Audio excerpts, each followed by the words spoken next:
Hallo und willkommen zu Dialog auf Deutsch, Besa Yekem. Heute treffen wir Azad aus Derik in Berlin. Brauchst du Hilfe? Ja, gerne, danke. Ich heiße Lukas. Und du? Ich heiße Azad. Freut mich. Woher kommst du?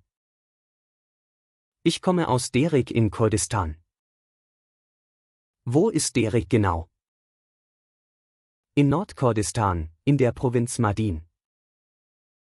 Interessant. Bist du neu in Berlin? Ja, ich bin gestern angekommen. Wie gefällt dir die Stadt? Berlin ist groß und schön. Aber sehr kalt. Ja, im Winter immer. Was machst du in Berlin? Ich studiere Informatik an der TU Berlin.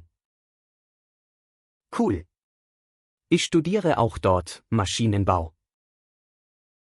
Wow, was für ein Zufall. Hast du schon Freunde in Berlin? Noch nicht. Ich kenne nur meinen Cousin. Dann musst du Berlin entdecken. Magst du Kaffee? Ja, sehr gerne.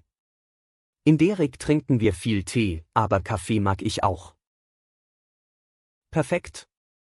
Ich kenne ein gutes Café in der Nähe. Möchtest du mitkommen? Sehr gerne. Wann? Heute Nachmittag um 4 Uhr? Abgemacht. Bis später, Lukas. Das war Dialog Besa Yekem. Hat dir das Gespräch gefallen? Bis zur nächsten Folge.